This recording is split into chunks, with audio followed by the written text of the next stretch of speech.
हाँ देखिए, tangent galvanometer क्या होता है, बहुत सिंपल इंस्ट्रूमेंट है। ठीक है, इट इज एन इंस्ट्रूमेंट। इसका गैल्वेनोमीटर है तो इलेक्ट्रिक करंट मेजर करने में यूज करेंगे इसको। ठीक है, इसका पर्पज है कि सर्किट में इलेक्ट्रिक करंट निकालना। तो देखिए क्या होता है, ये कॉइल होती है। ठीक है ना, इसमें एक कॉइल है, इसमें बहुत सारे टर्न्स हैं, बट कॉइल में वैसे नहीं है, ऐसे टॉरॉइड होता है, वैसी कॉइल नहीं है, बात समझिए आप। ठीक है, टॉरॉइड में तो ऐसे रैपिंग होती है ना, वो नहीं है इसमें। इसी तरह के सर्कल्स बने हुए हैं बहुत सारे। ठीक है ना, इसी तरह की कॉइल है। तो जब आप यहाँ से क्या है, जिस आपको जो भी सर्किट है उसके सीरीज में लगता है करंट मेजर करने का इंस्ट्रूमेंट, तो मान लो यहाँ से करंट आ रही है, यहाँ पर ये इंस्ट्रूमेंट लग गया आपका पूरा। तो इधर से करंट एंटर करेगी, कॉइल में भी जाएगी, कॉइल में करंट घूमेगी और यहाँ से निकल जाएगी। ठीक है, तो जब कॉइल में करंट घूमेगी तो उस स्टेज पर इसका मेजरमेंट कैसे किया जाए, उसके लिए देखो क्या क्या होता है। ठीक है ना, फिर से आपका ये सर्कल है जैसे वहां पे था। ठीक है, बट स्केल यहाँ पर कोई नहीं लग रही है, स्केल जस्ट इसको आप वही जैसे वहां घूमता था ना वर्टिकल सर्कल, ये भी आप डिफरेंट डिफरेंट वर्टिकल प्लेन्स में कर सकते हैं।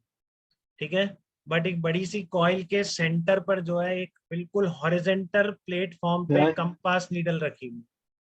हाँ बताइए बेटा। जरा आपकी हॉरिजेंट, आवाज करते। हाँ ध्रुव आज मेरी दिक्कत हो सकता है आपका सही होना है। ठीक है अन्ना, आवाज आ रही है क्या? सर आपकी कटी थी अभी। हाँ वो कट जाती है बीच बीच में, आ रही है नेट पे को दिख रहा है ना ऐसे, बहुत 1 घंटा कम दिख रहा है। चलो, तो आपका ये क्या है, सर्कुलर कॉइल्स हैं बहुत सारी हैं, इसमें बहुत सारे नंबर ऑफ टर्न्स हैं, और इसमें आई करंट चल रही है। नमन भी कह रहा है आज तो आई करंट चल रही है इस लूप में पूरे में। ठीक है, क्योंकि करंट जाएगी यहाँ से एंटर करेगी इस लूप में, इस तरह से घूमेगी बेटा पूरा। ठीक है ना, इस तरह से करंट घूमेगी इस लूप के अंदर, और सेंटर पर एक हॉरिजेंटल प्लेटफॉर्म रखा हुआ है। ठीक है, सेंटर पर एक हॉरिजेंटल प्लेटफॉर्म रखा हुआ है, उस प्लेटफॉर्म पर क्या है, एक नीडल रखी हुई है आपकी। नीडल क्या है, कंपास नीडल रखा हुआ, तो इसलिए एकदम हॉरिजेंटल प्लेटफॉर्म है बेटा, ये ध्यान रखिए। ठीक है, ये क्या है आपका हॉरिजेंटल प्लेटफॉर्म है, जिस पर कंपास नीडल है। अब कंपास को तो हॉरिजेंटल ही रखना पड़ेगा तभी उसका यूज है, नहीं तो आपको पता है बेकार है। ठीक है, हॉरिजेंटल एकदम नहीं रखोगे तो फिर तो रैंडम एरर देगा, आपको हॉरिजेंटल रखना पड़ेगा जिससे वो एग्जैक्टली पीएच की डायरेक्शन में पॉइंट करे। ठीक है, तो ये कंपास किस डायरेक्शन में पॉइंट कर रहा होगा, कंपास नीडल पक्का मैग्नेटिक मेरिडियन में होगी, ये बात क्लियर है। ठीक है ना, कंपास नीडल हमेशा पीएच को पॉइंट करेगी, तो इसलिए उसका जो प्लेन है वर्टिकल प्लेन जिसमें कंपास नीडल होगी, फ्रीली सस्पेंडेड मैग्नेट का भी प्लेन मैग्नेटिक मेरिडियन है, और कंपास नीडल का प्लेन भी मैग्नेटिक मेरिडियन। ठीक है, तो ये मैग्नेटिक मेरिडियन में होगी, और ये वर्टिकल सर्कल आपका घूम सकता है इधर उधर। तो आप क्या करते हैं, इस वर्टिकल सर्कल को घुमा के प्रॉपर इस जो आपकी नीडल है कंपास नीडल, इसके प्लेन में कर लेते हैं बेटा। ठीक है ना, जब भी आपको करंट मेजर करने जा रहे हैं, आपने इस तरीके से लगा दिया सर्किट में, आप क्या करेंगे, इस वर्टिकल सर्कल को घुमा के, ठीक है ना, इसका जो प्लेन है इस सर्कल का प्लेन, सर्कुलर कॉइल है, बहुत सारे नंबर ऑफ टर्न्स है, ऐसे करंट चल रहा है, ध्यान से देखिए। ठीक है ना, इस तरीके से करंट चल रहा है, और इसके बिल्कुल सेंटर पर एक बहुत ही स्मॉल कंपास नीडल आपकी रखी हुई है।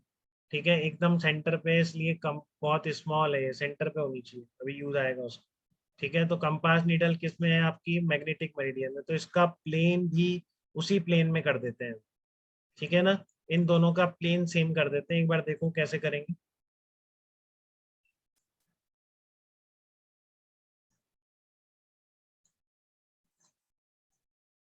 ये देखो आप, ये मान लो कंपास नीडल है, वो वर्टिकल प्लेन। ठीक है, तो आप इसको ऐसे घुमा सकते हैं बेटा, इसको पूरा ऐसे घुमा सकते हैं, और सेंटर पर एक नीडल रखी हुई टेबल पर। ठीक है ना, ये जो सेंटर से टेबल अटैच, तो आप क्या करेंगे, इस नीडल को एकदम उस कंपास नीडल के प्लेन में लिया, मान लो ये कंपास नीडल भी ऐसी थी। ठीक है ना, कंपास नीडल का प्लेन ये था, और ये दोनों एकदम सेम वर्टिकल प्लेन में। ठीक है, अब आपको पता है एक चीज की, ये जो कॉइल करंट चल रही है, ये अपने सेंटर पर एक मैग्नेटिक फील्ड पैदा करती है कि नहीं, बताइए। हाँ एक बात यस। सुनेंगे बेटा, करंट बाद में ऑन करेंगे, पहले इसके प्लेन को एकदम मैग्नेटिक नीडल के प्लेन में ले आएंगे, समझ रहे हैं इस चीज को। करंट अभी ऑन नहीं करा है आपने, जो कंपास नीडल जो डायरेक्शन बता रही थी, ठीक है, बिना करंट को ऑन करे एकदम उस डायरेक्शन में ले आएंगे। ठीक है, तो आपका एकदम दोनों के प्लेन अब सेम है, या आपकी सर्कुलर कॉइल भी एक वर्टिकल प्लेन में है, मैग्नेटिक मेरिडियन में है मतलब, और ये कंपास नीडल तो मैग्नेटिक मेरिडियन, ठीक है ना। अब जैसे ही इसमें करंट चलेगी तो आपकी मैग्नेटिक नीडल डिफ्लेक्ट करेगी बेटा, वो किसी एंगल पर हो जाएगी, ठीक है ना। वो मैग्नेटिक नीडल क्या होगी, किसी एंगल पर हो जाएगी जैसे ही अब करंट चलेगी। क्यों होगी धर्मान, बता सकते हैं आप, ये मैग्नेटिक नीडल किसी एंगल पर क्यों होगी? सर वो जो ये रिंग है अपने कॉइल अपने सेंटर में मैग्नेटिक फील्ड प्रोड्यूस करेगी, तो हाँ एग्जैक्टली, रिजल्ट एग्जैक्टली बेटा, बिल्कुल। ये कॉइल अपने यहाँ पर एक इस डायरेक्शन में मैग्नेटिक फील्ड पैदा नहीं करेगी, अपने प्लेन के वर्टिकल, देख रहे हैं, ये बात भी इम्पोर्टेंट। ये कॉइल जो है अपनी इस डायरेक्शन में एक मैग्नेटिक फील्ड पैदा करे, ठीक है। और अर्थ का मैग्नेटिक फील्ड इधर था, तो मतलब जो इस कॉइल का, क्योंकि प्लेन एकदम मैग्नेटिक मेरिडियन में था, तो इसके कारण जो फील्ड पैदा होगा वो BH के एकदम वर्टिकल होगा कि नहीं। तो आप समझ पा रहे हैं इस चीज को या नहीं? ये आपका अगर horizontal component of earth field था तो ये कॉइल का फील्ड है, ठीक है। तो मैग्नेटिक नीडल अब इससे कुछ एंगल बना रही हो, जिसे कुछ भी कह दो, शायद थीटा बोलते हैं, थीटा बोलते हैं, ठीक है। तो BC आपको निकालना आता है, magnetic field due to coil. बताओ फार्मूला क्या होगा धर्मान, जल्दी से। मैग्नेटिक फील्ड में मान लो n नंबर ऑफ टर्न्स है कॉइल में, तो सेंटर पे जो फील्ड पैदा होगा उसका फार्मूला क्या होगा, बताइए। Mu not I upon 2r into n, mu not I upon 2r into n। 2r into N. और ये BH आपको पता होगा, जहाँ मतलब टेंजेंट गैल्वेनोमीटर कहीं यूज करना है आपको, तो आपका वहाँ पे हॉरिजेंटल कंपोनेंट ऑफ अर्थ वहाँ का पता होना चाहिए आप, नहीं तो यूज नहीं कर पाएंगे। तो ये BC अपॉन BH है। अब आगे चलते हैं, इससे देखो कैसे कैलकुलेशन करें। बट ये प्लेन क्लियर है ना बेटा, कैसे पहले नीडल के प्लेन में था, फिर जैसे ही करंट ऑन हुई तो आपकी मैग्नेटिक नीडल हॉरिजेंटल से कुछ डिफ्लेक्ट हो गई। कितना डिफ्लेक्ट होगी ये नहीं कहानी, ठीक है। ये आपका हॉरिजेंटल कंपोनेंट ऑफ अर्थ है, ये आपका magnetic field due to coil है, और रिजल्टेंट फील्ड थीटा कितना एंगल बनाएगा हॉरिजेंटल से, वो ये रहा tan theta is equal to BC upon BH, ठीक है। क्लियर है आपको एकदम ये चीज, कोई डाउट किसी को? तो ये टेंजेंट गैल्वेनोमीटर होता है। अब देख लो इसका आगे एनालिसिस क्या है, उसको देख लेते हैं अपन। देखो, it is an instrument to measure the electric current in the circuit, ठीक है। तो BH आपका क्या है, horizontal component of earth magnetic field है, और BC आपका field due to coil at it centre है। तो वो बात हो चुकी है अपनी, तो tan theta BC upon BH आ जाएगा।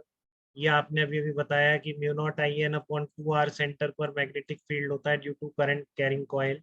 तो अब I को आप इधर रख लो, बाकी सबको उधर ले जाओ। तो देखो ये सारे कांस्टेंट हो गए ना, अपने कॉइल जो होगी रेडियस, वो करंट चेंज होने से तो चेंज होगी नहीं।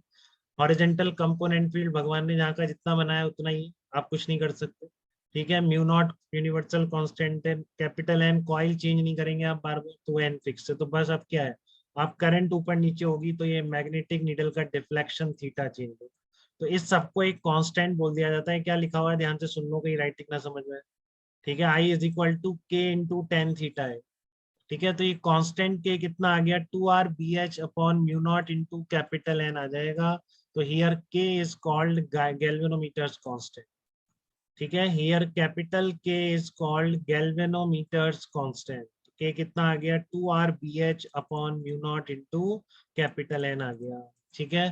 तो इस तरीके से आप, कोई आपको किसी भी तरह का क्वेश्चन दे टेंजेंट गैल्वेनोमीटर में कि इतना मैग्नेटिक मेरिडियन में कर दिया था सर्कल को, और फिर इतनी करंट चली, तो बताओ डिफ्लेक्शन एंगल कितना होगा, या कुछ भी पूछता है टेंजेंट गैल्वेनोमीटर के बारे में, तो आपको पूरा क्लियर है। तो ये दूसरा इंस्ट्रूमेंट था।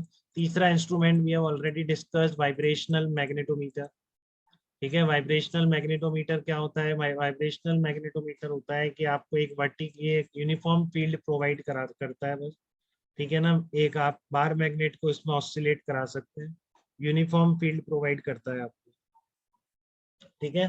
तो वो यूनिफॉर्म फील्ड के अंदर जब बार मैग्नेट ऑसिलेट करती है तो टाइम पीरियड उसका कितना होता है, 2π√I/mv। ये बात पहले से हो चुकी है, SHM करेगी वो, तो हमने पूरा डिराइव किया हुआ है वो एक्सप्रेशन, ठीक है। जो हमारे प्रीवियस लेक्चर्स हुए थे उसमें हम सब देख चुके थे, बार मैग्नेट वाला जो पार्ट था, EMAG लेक्चर 1, ठीक है। तो अब आप क्वेश्चन कर लीजिए थोड़े से, एक तो